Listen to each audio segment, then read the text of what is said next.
Good morning, everybody. Dawn is just breaking here over the Wellington Harbour. A beautiful apricot sort of a sky. Don't know what that means for the day, but it's a lovely apricot sky. I will put up a link to the panel that I was on Friday.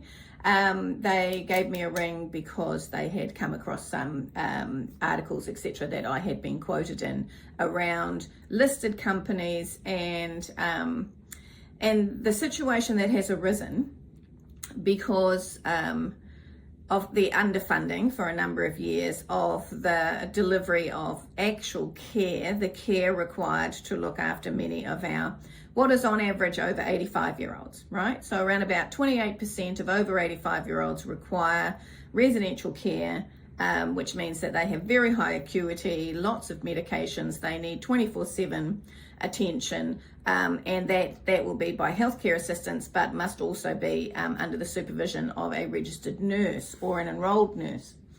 So anyway, they asked me to go on, and it made me think, really, the conversation that took place on there was, it made me think about a recent meeting I was in where I asked an official from Te Whatu Ora a really specific question. And this official has been doing their very best to move things forward, but of course, you know, things in Te Whatu Ora are not fantastic, and there hasn't necessarily been the leadership from government in this space.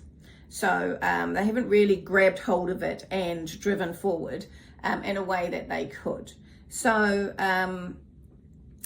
one of the things we were talking, what I asked this official was, did this person think that governments and the Health New Zealand, the agency, had assumed that listed companies would keep building residential care beds, aged residential care beds, across New Zealand, and that they could keep putting, they being the government, keep putting New Zealanders into those beds regardless of the price that they paid. So they knew they were underfunded, they've known for a long time, and I'm sorry I keep banging on about it, but until it gets fixed, we will bang on about it.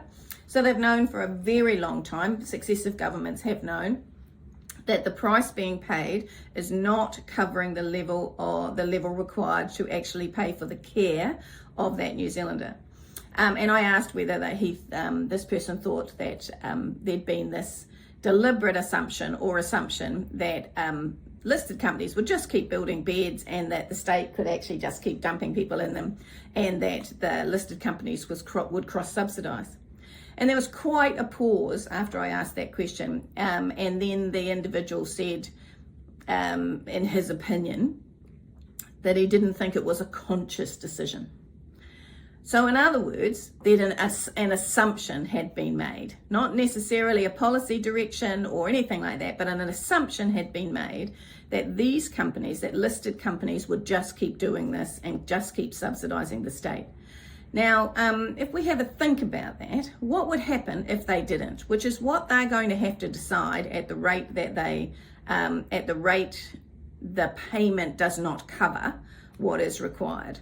So let's just take it. One of the large providers, for example, has 1,433 care beds. Now that's not care suites that have got people in it at rest home level. These are care beds. 1,433 care beds, and 45% of them, or 644 of them, have got somebody that doesn't live inside their village that has come out of the public health system. So they've come out of hospital, or they've something has happened inside their home in the community and they have been assessed and they have needed to come into this listed company. Now, listed companies, so the big six, they provide approximately 40%, or 16,000 of the 40,000-ish care beds that we have in New Zealand. So let's just do the math, shall we? So they provide around about 16,000 residential care beds for generally people who are over the age of 85. If we take that one listed provider and extrapolate that out, so let's say that they've all got about 45% of those care beds have got somebody in them, a New Zealander in them, that has come from the public health system. They've released a bed for the public health system. If they decided that they were only going to provide residential care beds for those people that live inside their villages. So they took away that 45%. That would be 7,200 beds across New Zealand that would not be available to the government, to the public hospital system, would not be available. And that's 7,200 current beds when we know that we've got, particularly in the North Island, people running at about 97% capacity.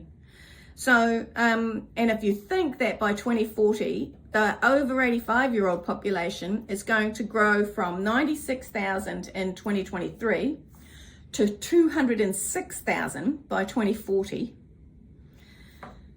then you can see that the assumption that people have been working under, that boy, they need to get rid of it. See ya.